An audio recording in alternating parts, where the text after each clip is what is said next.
Hey everybody, Drone Ninja Casey here, and today I'm going to do a really fun challenge. Now, everybody knows I'm known for my realism and my realistic drawings, as well as my comic book and cartoony drawings, but mostly for my realism and realistic drawings. And I've always used either mixed medium for those or color pencils, which are, for me, the best for creating realistic portraits and realism in general.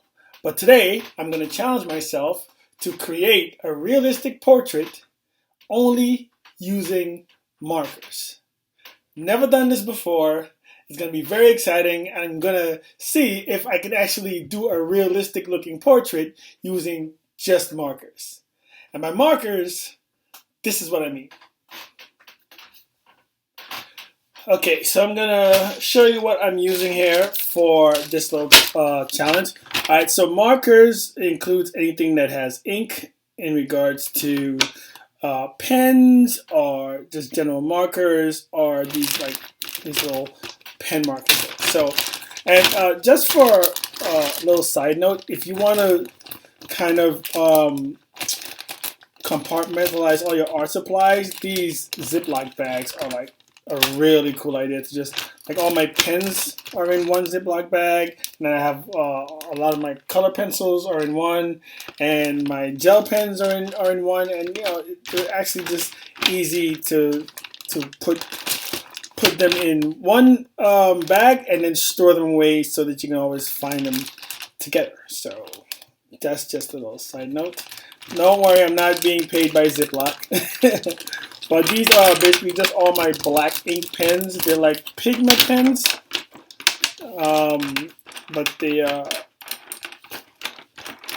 all black ink except for the Uni Posca pens. I'll also be using those. These are markers. These are like white paint markers.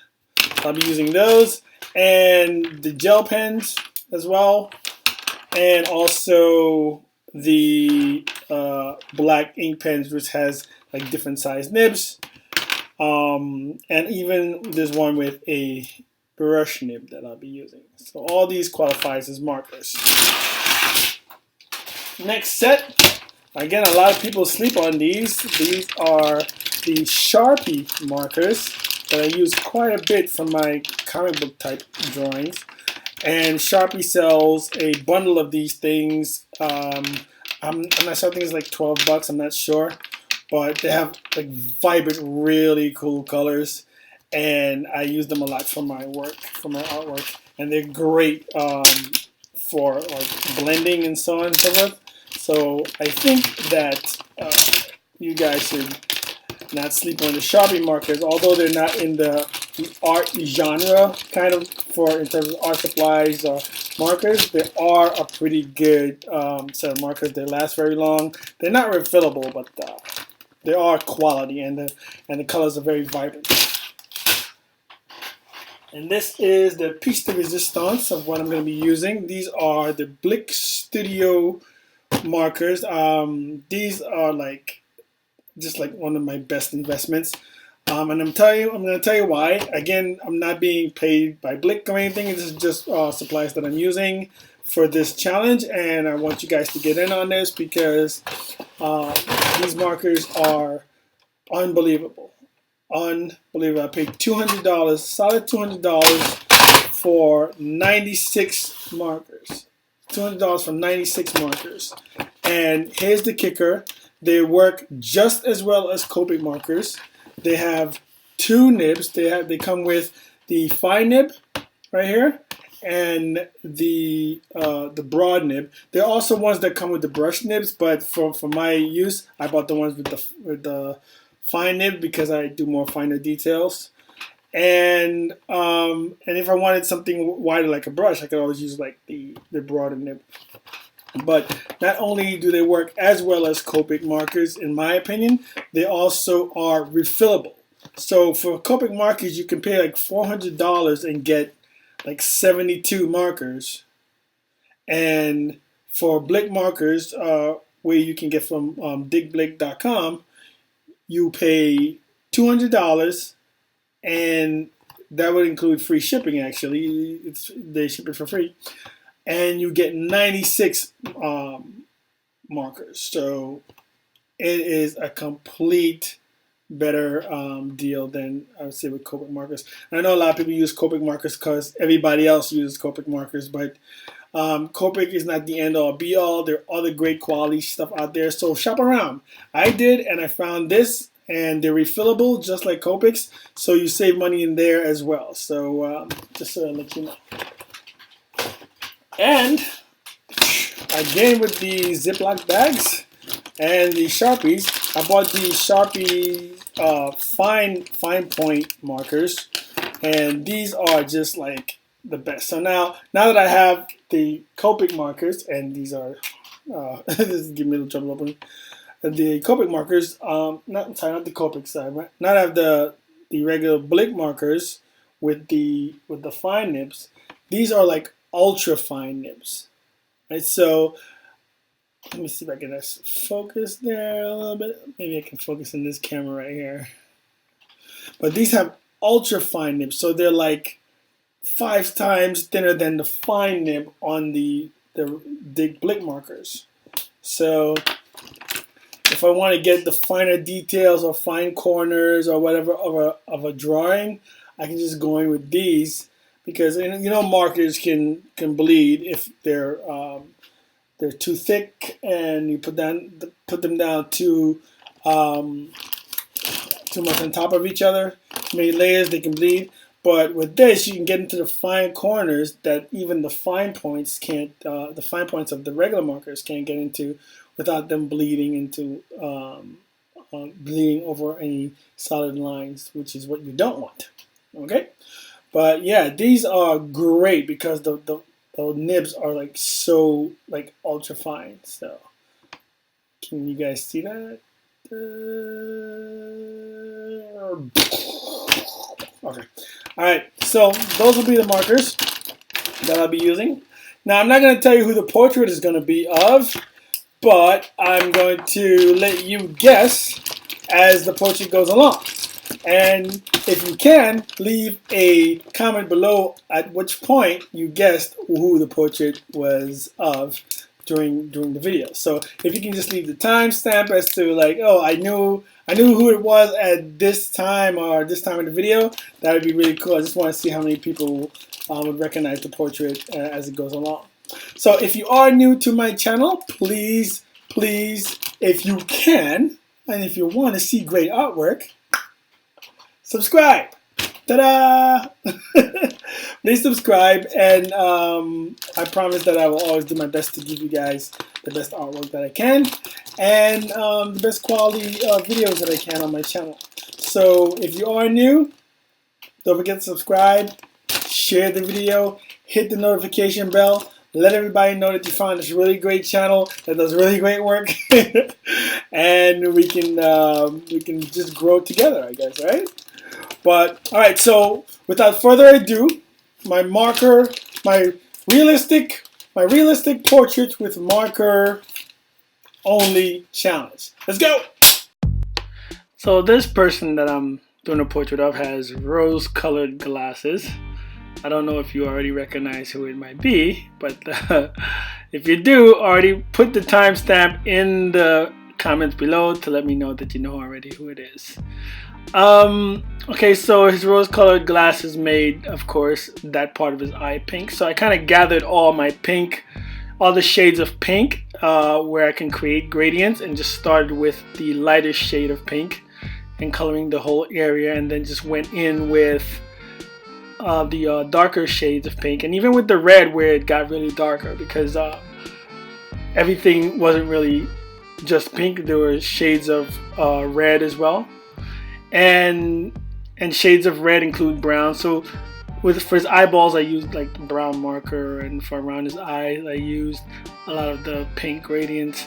Now to blend the pink areas into each other, I didn't use the colorless blender, which a lot of people might think to use. I actually used the lightest pink that I had to blend all the pinks together. For some reason, like when I use the colorless blender, it more acts as an eraser more than a blender. So, but when I use the lightest pink, it keeps the color there, as well as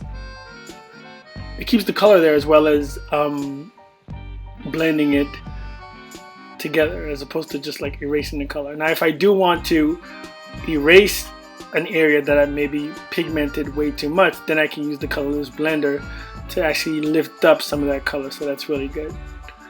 But the pink areas, and I did use some black markers in the eyes as well as the paint markers. Now going for the skin, I used a color called Camel, which is a great skin tone even for like darker skin people as well as lighter skin people, because you can always go in and lift it up with the colorless blender to create highlights, or of course put darker pigments where the shadows need to be. So I kind of just canvassed his whole face, because he's a white guy, with that skin tone with that pigment that I used with skin tone, and it worked out really well. I was able to just kind of work with the entire face being that flat color, because that was a great base for it. It wasn't too light, it wasn't too dark.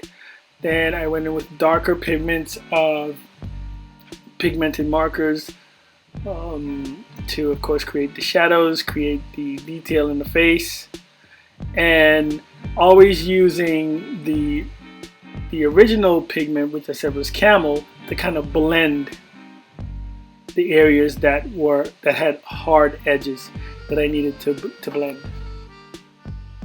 And there were certain areas, as you can see, I'm using here the colorless blender to lift up a lot of the pigment that I put down for highlights.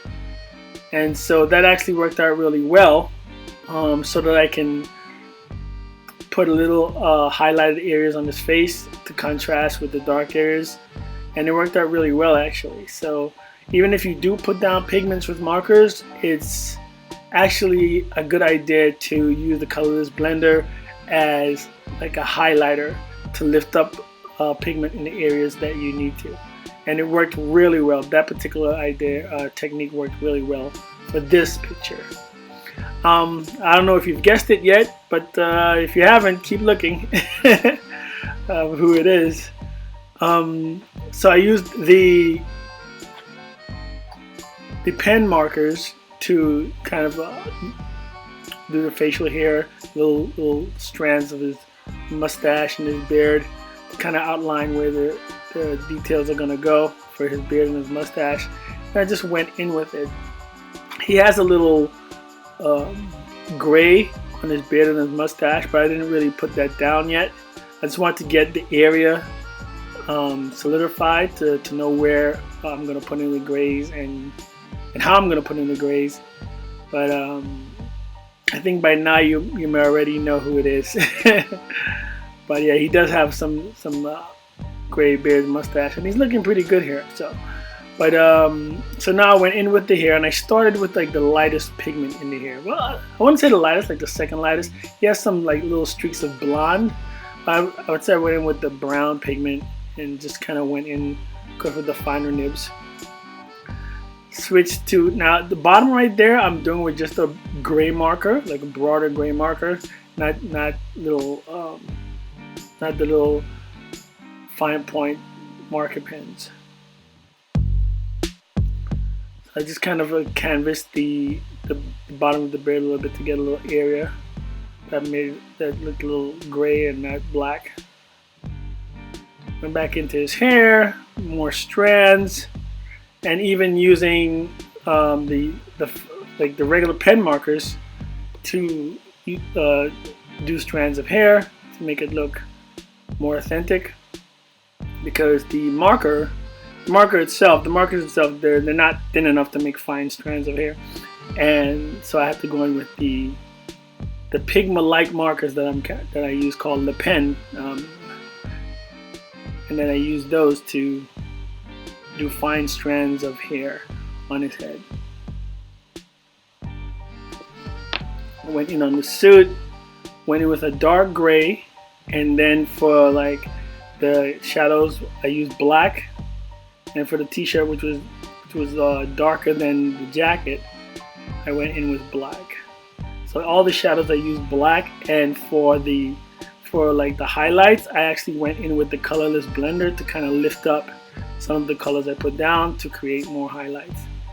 And I used a gel pen now to create the little gray areas in his beard that was there before. The gel pen works great over ink, and this was perfect.